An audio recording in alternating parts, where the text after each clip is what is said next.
ఏటో జనాలు తండోపు వెళ్తున్నారు. ఆడు కుప్ప నూరుస్తుంటే ఇంట్రెస్టింగ్ మనకుండాలి గాని ఏళ్లకేటో. ఆ కుర్రోడు గెలవాలని ఊరంతా కోరుకుంటుందండి. పదండి పదండి. నాన్న అది చూద్దాం.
ఏంటి అక్కడ కుప్పలు నూరుస్తుంటే లెక్కలు తెలుసుకుంటే ఎక్కడికి వచ్చావు?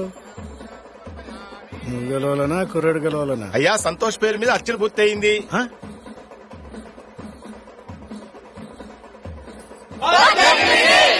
నాకు చాలా సంతోషంగా ఉందిరా. వాడు గెలుస్తాడో లేదో గాని నీ మనసు మాత్రం గెలుచుకున్నాడు. నా మనసు గెలిస్తే చాలదండి, పందెం కూడా గెలవాలి. ఇదే ఫిట్టింగ్ రా. అంటే అతను ఓడిపోతే పెళ్లి చేయవా? అతను ఓడిపోడు మాస్టర్. నా చెల్లెలు ప్రాణంగా చూసుకునే గుర్రబొమ్మ కోసమే ప్రాణాలకు తెగించాడు. అలాంటి వాడు ఓడిపోతే మా అమ్మ నన్ను క్షమించదు.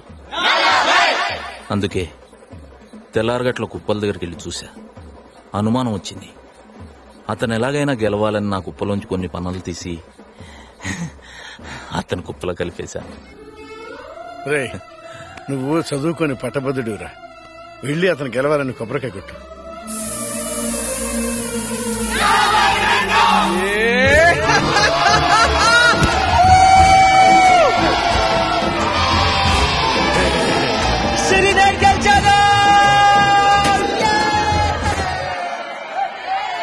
నా కూతురికి నా మొహం ఎట్లా చూపించేదిరా? నా లండన్ చెల్లెలు ఫోన్ చేస్తే ఏ సమాధానం చెప్పేది? సలహా అంటూ మొత్తం నాశనం చేసేసావు.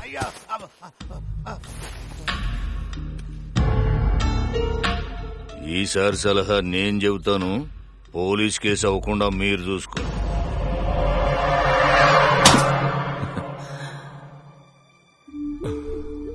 కుళ్ళిన కొబ్బరికాయ వచ్చిందండి.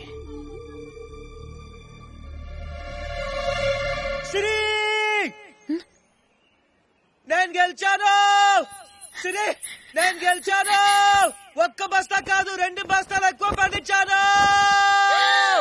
శివ శివమూర్తి విగణనాథ, శివ శివమూర్తి విగణనాథ, శివుని కుమారుడు గణనాథ.